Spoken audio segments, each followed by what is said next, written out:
proper focus manually while tracking moving subjects is very challenging. If the subject is constantly moving, you will need to react very quickly and basically ride the manual focus ring continuously, non-stop, and you're always adjusting. But as I already mentioned, the small LCD screen is terrible for anything except when the subject is fairly close to you. You can actually see the details, such as, eyelashes and, the eyebrows. There are third-party products that will help, such as magnifiers for the LCD screen or external monitor attachments, but they will add bulk to the camera, or they will tether it to something that isn't portable. The bottom line is, if you want to use DSLRs for casual video shooting, to just chase around your pets, your kids, your romantic partner, or, maybe shoot your drunken family and friends at parties, DSLRs are just not a good choice because they normally don't have fast and smooth continuous autofocus. And so that the shooting experience becomes unnecessarily frustrating and challenging. But if you are after high quality recording for serious video productions, where you can mount the camera to supporting rigs or use, accessories like LCD magnifiers or tether the camera to external monitors, as well as have the time to rehearse the shots, and, rehearse your focus pulling, then yeah, a camera like the 5D Mark III would be great for serious video productions. So why would you want to use a camera that's harder to use? Well, simply because DSLRs with the larger sensors will have more latitude for post-processing, and the image quality in general will be higher than compact cameras and, consumer camcorders, which have smaller sensors.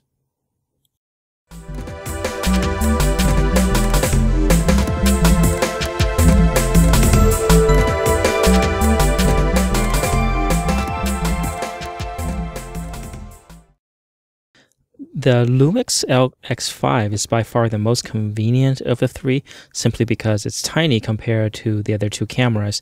And because of its small size, you can take it just about anywhere. And there's a saying that goes, the best camera is the one that you have with you and know how to use. One of the advantages of compact cameras is the ability to shoot one-handed. This is most obvious when you're just out and about, maybe on vacation, maybe you're walking around, shopping, eating an ice cream cone or a hot dog with one hand, and you're still able to shoot a camera with your other hand. There's no need to use both hands like you would have to with DSLR cameras. And also the lightweight of the compact camera makes it very easy to shoot one-handed.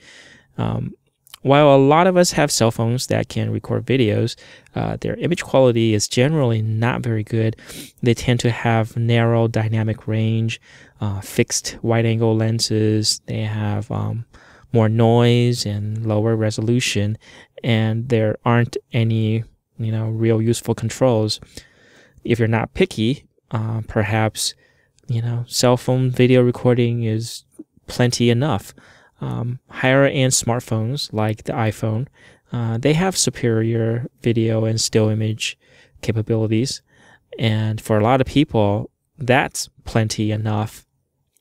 But if you want more controls, such as a zoom lens, be able to set specific creative settings, have cleaner-looking videos in low-light situations, just have more creative possibilities in general, then compact cameras would be more satisfying. With compact cameras, even though the sensors are small, the depth of field is still not infinite, so they're still capable of throwing things out of focus if you don't aim at the subjects properly. So you still do have to pay some attention while recording. As previously mentioned, contrast detection method for video autofocusing, it's not as fast, as phase detection. So there will be times when you or the subject is moving faster than the autofocus can keep up with. With cell phone videos, the depth of field is almost infinite, so you don't have to think about focusing issues at all. Just, point and shoot. One problem with small video recording devices is that they don't have enough weight to them, so your hands will shake more when you shoot with these small devices than compared to a larger, heavier device. Some cameras do have image stabilizers, and they do help. Compared to larger sensors of the DSLRs, the smaller sensors on the compact cameras create more noise in low light situations because the smaller sensors have their cells packed tighter together onto a smaller piece of, I guess they call it the wafer of the sensor. And because they're packed tightly together in a small space, they generate more heat, which causes all that noise. Compact cameras can be great for shooting casual videos, and the smaller size is more convenient to carry out with you wherever you go. And for a lot of people, that convenience is more important than having superior image quality, because they're not shooting serious productions. This is just for private home use or maybe to upload to Facebook and YouTube.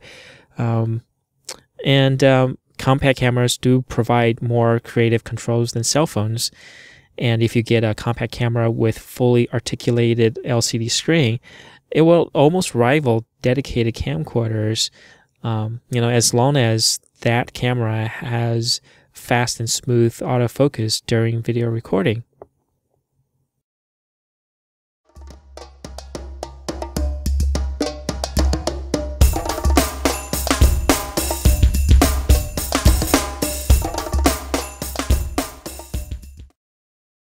Camcorders are inherently a different species from the other two types of cameras in this comparison, because they are dedicated to shooting videos and have features and controls that are optimized for video shooting. When you handle a dedicated camcorder, its advantages immediately become apparent. The continuous autofocus during video recording is fast and smooth, enough so that you don't ever really notice it, and you can simply track a subject everywhere and still maintain focus. The fully articulated LCD screen is, one of the most common features on camcorders, and they make a huge difference in how flexible you can get with your camera angles, and also how comfortable you can be holding the device. And even the way that you hold a camcorder helps stabilize it compared to how you would hold a still image camera. A camcorder like the HF11, it's got 32 gigabytes of built-in flash memory, so even without a memory card, you still have tons of storage space. It's got 12 times optical zoom, which is great for getting closer to the action, such as shooting a sports event or maybe a performance. The onboard lamp is also great when the scene is too dark, and it's something that, still image cameras don't have. They have flashes, but they don't have a continuous lamp to help light a dark scene. Camcorders also have optical image stabilization that seems to work better than the ones on still image cameras. Even though some still image cameras have image stabilizers, they have to work harder because the way you hold a still image camera would be less stable than camcorders. Camcorders also usually have built-in stereo microphones, which may not be important to some people, but does make the videos sound more dimensional. For example, you might be shooting a video at a party or at a performance or a conversation that's going on, and being able to identify where the voice and sounds are coming from really helps create a fuller sense of immersion. While the image quality of typical camcorders may not be as good as from DSLRs with a larger sensor, but for home videos and casual shooting, it's certainly good enough, and it's definitely a lot more user-friendly and have more flexibility in handling, and can shoot in situations where most still image cameras would have problems, such as camera angles that require a fully articulated LCD screen, or tracking moving subjects continuously with smooth and fast autofocus. And you know, a camcorder like the HF11 does all of this at a size that's, you know, smaller than a soda can. Although camcorders today can take still images too, most people probably wouldn't want to use them for that purpose, because the still image capabilities really aren't very good on these camcorders. This is one drawback that makes some people feel that camcorders will become obsolete soon. Part of me agrees with this, but only if still image cameras catch up in their video shooting features. Some still image cameras are already very close to, or have already surpassed, most of the dedicated camcorders. For example, the Panasonic Lumix GH2 comes to mind, and I have no doubt hybrid cameras like the GH2 will continue to advance in features and capability, and it won't be long until camcorders start to disappear from the market. But for now, camcorders are still the best for casual shooting. And if you find yourself shooting more videos than still images, you should take a closer look at camcorders, or at least look at still image cameras that have video features and performances that are similar to camcorders.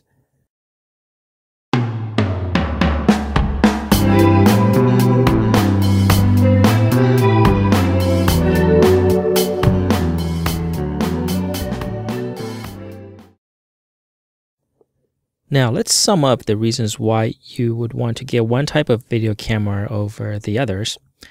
For DSLRs, get one if you want to shoot for more serious video productions, or if you shoot far more still images than you do videos, or you don't mind that some DSLRs only have manual focusing during video recording, or you want the image quality of larger sensors, or you shoot a lot in low light situations and want a cleaner look video when using high ISO settings, or you want to have that shallow depth of field look that only larger sensors can provide, or you want to use an assortment of different lenses for different types of shots.